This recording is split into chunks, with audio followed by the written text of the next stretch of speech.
안녕하세요. 지혜 그릇입니다. 오늘은 특별히 현대 부부관계에서 신뢰가 흔들리는 순간들을 심리학적으로 분석해 보려고 합니다. 구독과 좋아요, 알림 설정까지 함께 해주시면 감사하겠습니다.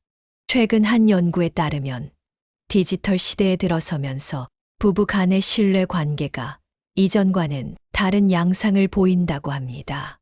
미국 심리학회의 최신 연구 결과를 보면 스마트폰의 보편화로 인해 부부 간 소통 방식이 크게 변화했다고 하는데요. 오늘은 관계 심리학 전문가들의 연구를 바탕으로 부부 관계에서 나타나는 신뢰, 균열의 7가지 징후에 대해 말씀드리려고 합니다. 이 내용은 단순히 의심을 위한 것이 아니라 서로의 관계를 더 깊이 이해하고 개선하기 위한 것임을 먼저 말씀드립니다. 첫 번째로 나타나는 변화는 소통 방식의 변화입니다. 예전에는 대화가 자연스러웠던 부부가 갑자기 디지털 기기에 집중하거나 대화를 회피하는 모습을 보이기 시작합니다. 두 번째는 일상적인 습관의 변화입니다. 평소와 다른 시간대의 활동이나 설명하기 어려운 새로운 일정들이 잦아지는 경우를 들 수 있죠. 세 번째는 감정 표현의 변화입니다. 특히 작은 일에도 과도하게 반응하거나 반대로 중요한 일에도 무심한 태도를 보이는 것이 특징적입니다. 이러한 변화들은 단순히 관계의 위기 신호만이 아니라 부부가 서로를 더 이해하고 소통해야 할 필요성을 알려주는 신호이기도 합니다. 심리학자들은 이런 순간을 오히려 관계를 개선할 수 있는 기회로 보고 있습니다. 하버드 대학의 한 연구에 따르면 부부 관계에서 가장 중요한 것은 상대방의 변화를 눈치채는 것이 아니라 그 변화에 대해 열린 마음으로 대화를 시도하는 것이라고 합니다. 관계 전문가들은 이런 상황에서 가장 중요한 것은 상대방을 의심하는 것이 아니라 서로의 감정과 생각을 진솔하게 나누는 것이라고 강조합니다. 그래서 오늘 말씀드릴 내용들은 단순히 의심의 근거가 아닌 더 깊은 대화의 시작점으로 봐주시면 좋겠습니다.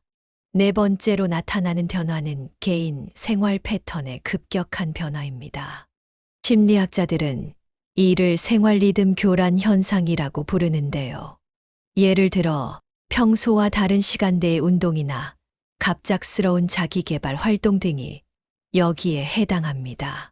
물론 이러한 변화들이 항상 부정적인 의미를 가지는 것은 아닙니다. 때로는 자신을 위한 긍정적인 변화일 수도 있기 때문이죠. 다섯 번째는 상대방에 대한 관심도의 변화입니다. 스탠포드 대학의 관계심리 연구팀에 따르면 부부관계에서 갑작스러운 관심도의 증가나 감소는 모두 주목해야 할 신호라고 합니다. 특히 평소보다 지나치게 상대방의 일정이나 행동에 관심을 보이거나 반대로 전혀 무관심해지는 것은 관계의 균형이 깨졌음을 의미할 수 있습니다. 여섯 번째 변화는 소비 패턴의 변화입니다. 관계 전문가들은 평소와 다른 소비 행태가 나타날 때 주의 깊게 살펴볼 필요가 있다고 조언합니다. 하지만 이건 역시 단순히 자기 관리나 취미 생활의 변화일 수 있으므로 전체적인 맥락에서 이해하는 것이 중요합니다.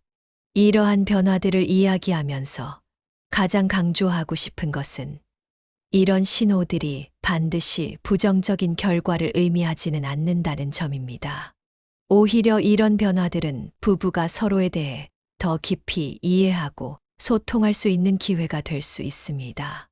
실제로 캐나다의 한 부부 상담 전문가는 관계의 위기는 항상 새로운 시작의 기회를 내포하고 있다고 말합니다. 그의 연구에 따르면 이러한 변화들을 긍정적인 대화의 계기로 삼은 부부들은 오히려 더 깊은 신뢰와 이해를 쌓을 수 있었다고 합니다. 마지막 7번째 변화는 가장 미묘하면서도 중요한 정서적 유대감의 변화입니다. 이는 단순히 겉으로 드러나는 행동의 변화가 아닌 서로에 대한 정서적 반응의 변화를 의미합니다. 예를 들어, 함께 보내는 시간의 질적인 변화나 서로의 감정에 대한 공감도의 변화 등이 여기에 해당됩니다. 이제 이러한 변화들이 우리 관계에 어떤 영향을 미치는지, 그리고 어떻게 하면 이를 긍정적인 방향으로 이끌어갈 수 있는지에 대해 더 자세히 알아보도록 하겠습니다. 부부 관계의 변화를 긍정적인 방향으로 이끌기 위해서는 먼저 변화라는 것 자체를 정확히 이해할 필요가 있습니다. 예일대학교의 관계심리 연구팀에 따르면 부부 관계에서 발생하는 변화는 크게 세 가지 차원으로 나눌 수 있다고 합니다. 첫 번째는 행동적 차원의 변화입니다. 이는 우리가 앞서 살펴본 생활 패턴의 변화, 소비 습관의 변화 등 눈으로 확인할 수 있는 변화들을 말합니다. 이러한 변화들은 가장 쉽게 발견할 수 있지만 동시에 그 의미를 잘못 해석하기도 쉽습니다. 두 번째는 감정적 차원의 변화입니다. 이는 서로에 대한 감정의 깊이나 강도가 달라지는 것을 의미합니다. 예를 들어, 평소에는 당연하게 여겼던 상대방의 행동에 갑자기 강한 감정적 반응을 보이거나 반대로 중요한 일에도 무덤덤한 반응을 보이는 것이 여기에 해당됩니다. 세 번째는 인지적 차원의 변화입니다. 이는 서로를 바라보는 관점이나 생각이 달라지는 것을 의미합니다. 관계 심리학자들은 이 차원의 변화가 가장 근본적이면서도 중요하다고 말합니다. 왜냐하면 이는 관계의 본질적인 부분과 직결되어 있기 때문입니다. 이러한 세 가지 차원의 변화를 이해하는 것이 중요한 이유는 각각의 변화에 대처하는 방식이 다르기 때문입니다. 예를 들어, 행동적 차원의 변화는 직접적인 대화나 확인을 통해 해결할 수 있지만, 감정적 차원이나 인지적 차원의 변화는 더 깊은 대화와 이해가 필요합니다. 특히 주목해야 할 점은 이러한 변화들이 서로 연결되어 있다는 것입니다. 하나의 차원에서 시작된 변화가 다른 차원으로 확산될 수 있습니다.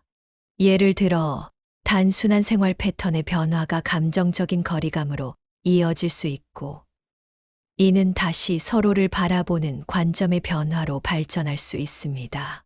관계 심리학자들은 이런 변화의 연쇄 반응을 관계 도미노 효과라고 부릅니다. 이는 작은 변화가 결국 관계 전반에 영향을 미칠 수 있다는 것을 의미합니다. 하지만 이것이 반드시 부정적인 결과로 이어지는 것은 아닙니다. 오히려 이러한 변화들을 잘 이해하고 대처한다면 관계를 더욱 성숙하게 발전시킬 수 있는 기회가 될 수 있습니다. 다음으로는 이러한 변화들에 어떻게 건설적으로 대처할 수 있는지 구체적인 방법들에 대해 알아보도록 하겠습니다. 부부 관계의 변화를 긍정적인 방향으로 이끌기 위해서는 먼저 변화라는 것 자체를 정확히 이해할 필요가 있습니다. 예일대학교의 관계심리 연구팀에 따르면 부부 관계에서 발생하는 변화는 크게 세 가지 차원으로 나눌 수 있다고 합니다. 첫 번째는 행동적 차원의 변화입니다. 이는 우리가 앞서 살펴본 생활 패턴의 변화, 소비 습관의 변화 등 눈으로 확인할 수 있는 변화들을 말합니다. 이러한 변화들은 가장 쉽게 발견할 수 있지만 동시에 그 의미를 잘못 해석하기도 쉽습니다. 두 번째는 감정적 차원의 변화입니다. 이는 서로에 대한 감정의 깊이나 강도가 달라지는 것을 의미합니다. 예를 들어, 평소에는 당연하게 여겼던 상대방의 행동에 갑자기 강한 감정적 반응을 보이거나 반대로 중요한 일에도 무덤덤한 반응을 보이는 것이 여기에 해당됩니다. 세 번째는 인지적 차원의 변화입니다. 이는 서로를 바라보는 관점이나 생각이 달라지는 것을 의미합니다. 관계 심리학자들은 이 차원의 변화가 가장 근본적이면서도 중요하다고 말합니다. 왜냐하면 이는 관계의 본질적인 부분과 직결되어 있기 때문입니다. 이러한 세 가지 차원의 변화를 이해하는 것이 중요한 이유는 각각의 변화에 대처하는 방식이 다르기 때문입니다. 예를 들어, 행동적 차원의 변화는 직접적인 대화나 확인을 통해 해결할 수 있지만, 감정적 차원이나 인지적 차원의 변화는 더 깊은 대화와 이해가 필요합니다. 특히 주목해야 할 점은 이러한 변화들이 서로 연결되어 있다는 것입니다. 하나의 차원에서 시작된 변화가 다른 차원으로 확산될 수 있습니다. 예를 들어, 단순한 생활 패턴의 변화가 감정적인 거리감으로 이어질 수 있고, 이는 다시 서로를 바라보는 관점의 변화로 발전할 수 있습니다. 관계 심리학자들은 이런 변화의 연쇄 반응을 관계 도미노 효과라고 부릅니다. 이는 작은 변화가 결국 관계 전반에 영향을 미칠 수 있다는 것을 의미합니다. 하지만 이것이 반드시 부정적인 결과로 이어지는 것은 아닙니다. 오히려 이러한 변화들을 잘 이해하고 대처한다면 관계를 더욱 성숙하게 발전시킬 수 있는 기회가 될 수 있습니다. 다음으로는 이러한 변화들에 어떻게 건설적으로 대처할 수 있는지 구체적인 방법들에 대해 알아보도록 하겠습니다. 이제 실제 사례를 통해 변화에 대한 건설적인 대처 방법을 자세히 살펴보겠습니다. UCLA 부부상담센터에서 수집한 다양한 사례들 중에서 특히 참고할 만한 세 가지 케이스를 소개해 드리려고 합니다. 첫 번째 사례는 결혼 7년 차의 김 부부의 이야기입니다.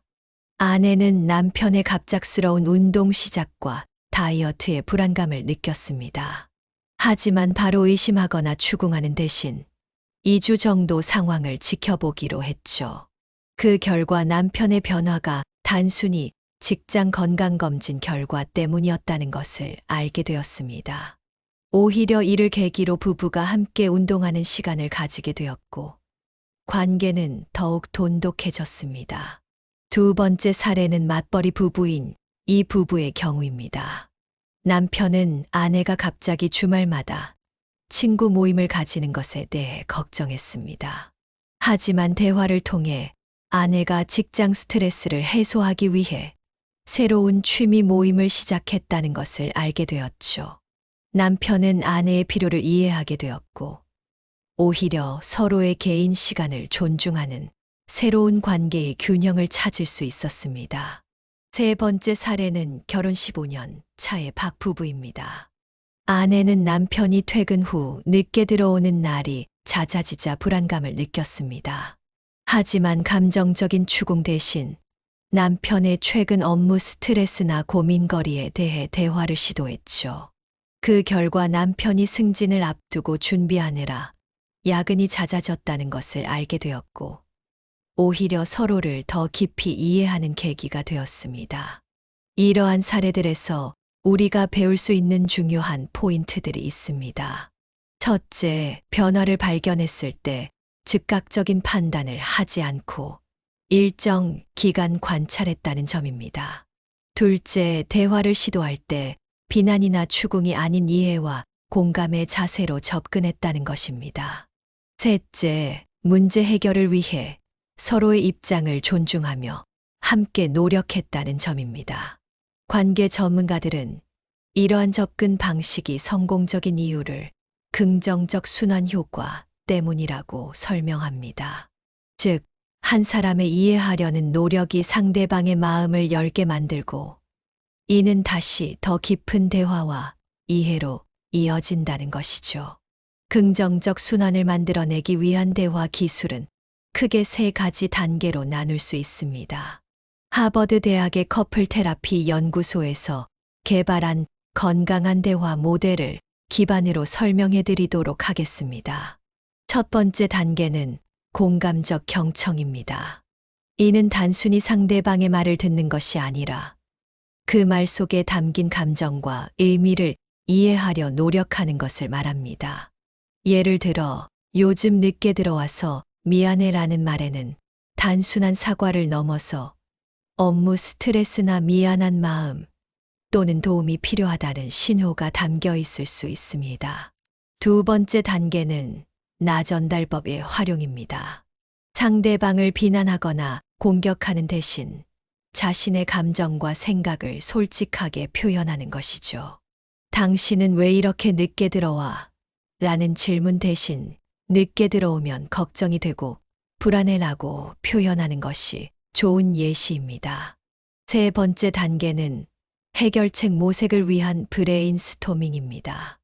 이는 서로의 입장을 이해한 후 함께 해결책을 찾아가는 과정을 말합니다. 이때 중요한 것은 어느 한쪽의 일방적인 양보가 아닌 윈윈윈윈 전략을 찾는 것입니다. 이러한 대화 기술을 실천할 때 주의해야 할 점들도 있습니다. 첫째, 대화의 타이밍입니다. 둘 다 피곤하거나 스트레스 받은 상태에서는 깊은 대화를 피하는 것이 좋습니다. 둘째, 대화의 장소입니다. 가능한 한 편안하고 방해받지 않는 환경을 선택하세요. 셋째, 대화의 톤입니다. 감정적이거나 공격적인 톤은 피하고 차분하고 이해하려는 태도를 유지하는 것이 중요합니다. 특히 스탠포드 대학의 연구에 따르면 부부 간 대화에서 첫 3분이 매우 중요하다고 합니다. 대화 시작 후 첫 3분 동안의 태도와 감정이 전체 대화의 방향을 결정하는 경우가 많기 때문입니다. 따라서 대화를 시작할 때는 특히 더 신중하고 따뜻한 태도를 유지하도록 노력해야 합니다. 구체적인 대화 예시를 통해 건강한 부부 대화의 모델을 살펴보겠습니다. 다음의 대화 사례들은 실제 부부 상담 과정에서 수집된 것을 바탕으로 재구성한 것입니다. 상황일 늦은 퇴근에 대한 대화, 비효율적인 대화, 또 이렇게 늦게 들어와? 당신한테 가정은 중요하지 않나 봐. 나도 회사 일이 바빠서 어쩔 수 없잖아. 왜 이해를 못해? 효율적인 대화. 오늘도 많이 바빴나 봐요. 피곤해 보이네요. 응, 요즘 새 프로젝트가 시작되어서 정신이 없어. 많이 힘들었겠다. 내가 뭐 도와줄 수 있는 게 있을까? 상황 2 휴대폰 사용에 대한 대화. 비효율적인 대화. 요즘 자꾸 휴대폰만 보고. 뭐 숨기는 거 있어? 휴대폰 보는 것도 감시할 거야? 내 사생활도 있잖아. 효율적인 대화. 요즘 우리가 대화할 시간이 줄어든 것 같아서 조금 외롭게 느껴져. 미안해요. 업무 연락이 많아서 그랬는데 당신의 기분을 생각 못했네요. 이러한 대화 사례들에서 볼 수 있듯이 효율적인 대화의 핵심은 비난이 아닌 관찰에서 시작하는 것입니다. 상대방의 행동을 판단하기보다는 그 행동이 자신에게 어떤 감정을 불러일으키는지를 솔직하게 표현하는 것이 중요합니다. 특히 주목할 만한 점은 효율적인 대화에서는 항상 해결책 모색으로 이어진다는 것입니다. 당신이 이래서 문제야 라는 식의 비난으로 끝나는 것이 아니라 우리가 함께 어떻게 이 상황을 개선할 수 있을까? 라는 방향으로 대화가 발전하는 것이죠. 이러한 대화 방식은 단순히 현재의 문제를 해결하는 것을 넘어서 앞으로의 관계 발전을 위한 토대를 마련하는 데도 큰 도움이 됩니다. 효과적인 대화 방식이 장기적인 관계 개선으로 이어지는 과정을 관계 발전의 4단계 모델을 통해 설명해 드리겠습니다. 이는 UCLA 부부관계 연구소에서 20년간의 연구를 통해 정립한 이론입니다. 제1단계 신뢰 회복기. 건강한 대화를 통해 가장 먼저 일어나는 변화는 신뢰의 회복입니다. 서로의 감정과 생각을 진솔하게 나누는 과정에서 잃어버렸던 신뢰가 조금씩 회복되기 시작합니다. 이 시기에는 작은 약속이라도 꼭 지키는 것이 중요합니다. 오늘은 일찍 들어올게 라고 했다면 반드시 지키는 시기죠. 제2단계 정서적 연결기. 신뢰가 쌓이면서 자연스럽게 정서적 연결도 강화됩니다. 이 단계에서는 서로의 감정 변화에 더 민감해지고 상대방의 작은 변화도 잘 알아차리게 됩니다. 요즘 많이 피곤해 보이는데 회사 일이 많이 힘들어. 와 같은 대화가 자연스럽게 이루어지죠. 제3단계 상호 성장기. 정서적 연결이 강화되면 부부는 함께 성장하는 단계로 접어듭니다. 서로의 개인적인 성장을 응원하고 지지하면서 동시에 부부로서의 공동 목표도 설정하게 됩니다. 당신이 하고 싶은 일에 도전해봐. 내가 옆에서 돕겠다와 같은 지지가 자연스럽게 이루어집니다. 제4단계 가치 공유기. 마지막 단계는 가치관의 공유입니다. 단순히 일상적인 생활 방식을 넘어서 인생의 중요한 가치들을 함께 나누고 발전시키는 단계입니다. 우리 부부만의 특별한 삶의 방식이 만들어지는 시기라고 할 수 있죠. 이러한 발전 단계들은 반드시 순차적으로 일어나는 것은 아닙니다. 때로는 여러 단계가 동시에 진행되기도 하고 어떤 단계는 더 빨리 지나가기도 합니다. 중요한 것은 각 단계마다 필요한 노력과 관심을 기울이는 것입니다. 특히 주목할 점은 이러한 발전 과정에서 갈등이나 어려움이 완전히 사라지는 것은 아니라는 점입니다. 다만 그러한 갈등을 다루는 방식이 더욱 성숙해지고 건설적으로 변화한다는 것이죠. 이것이 바로 건강한 부부관계의 핵심이라고 할 수 있습니다. 지금까지 우리는 부부관계의 변화와 발전 과정에 대해 알아보았습니다. 이제는 이러한 내용을 실제 생활에서 어떻게 실천할 수 있는지 구체적인 실천 가이드를 통해 살펴보도록 하겠습니다. 1일 실천 프로그램 작은 변화의 시작. 아침 출근 전 3분 포옹하기. 점심 따뜻한 응원 메시지 보내기. 저녁 하루 중 가장 좋았던 순간 공유하기. 이러한 작은 실천들이 모여 큰 변화를 만들어냅니다.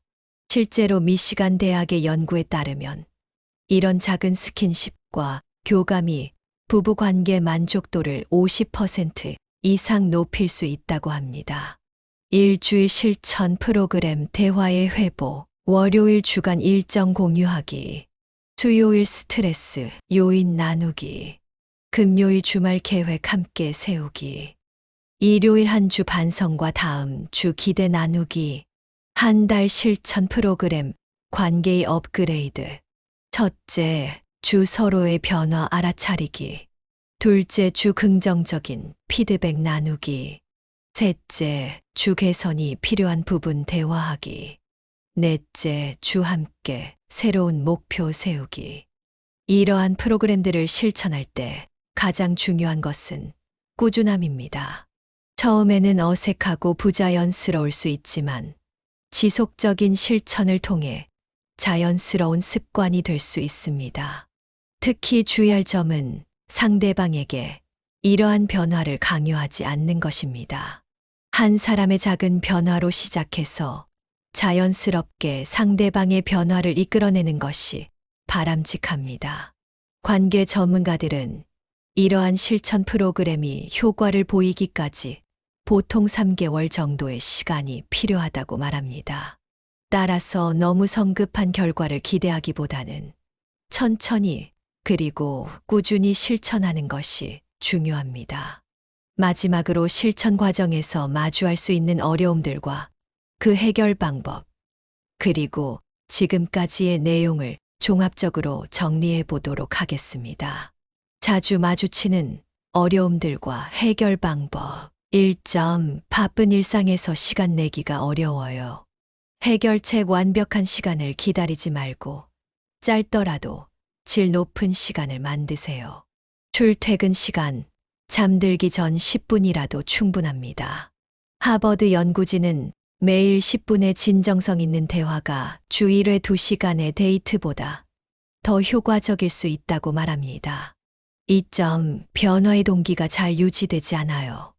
해결책 너무 큰 목표를 세우지 마세요. 작은 성공의 경험을 쌓아가는 것이 중요합니다. 오늘 하루만 실천한다는 생각으로 시작해 보세요. 3점. 상대방이 변화하지 않으면 어떡하죠? 해결책 관계는 춤과 같습니다. 한 사람이 먼저 스텝을 바꾸면 자연스럽게 상대방도 따라오게 됩니다. 상대의 변화를 기다리지 말고 내가 먼저 시작해 보세요. 지금까지 우리가 함께 알아본 내용들을 정리하면 다음과 같습니다. 관계의 변화는 위기가 아닌 성장의 기회가 될 수 있습니다. 건강한 대화는 비난이 아닌 이해에서 시작됩니다. 작은 실천들이 모여 큰 변화를 만들어냅니다. 변화는 시간이 걸리는 과정이며 인내가 필요합니다. 마지막으로 드리고 싶은 말씀은 완벽한 부부관계란 없다는 것입니다. 중요한 것은 서로를 이해하고 발전하려 노력하는 과정 자체입니다. 이러한 노력이 있는 한 우리의 관계는 계속해서 성장해 나갈 수 있을 것입니다. 오늘 이야기한 내용들이 여러분의 관계 개선에 작은 도움이 되길 바랍니다. 다음 시간에는 또 다른 주제로 찾아뵙도록 하겠습니다. 지혜 그릇이었습니다. 시청해 주셔서 감사합니다.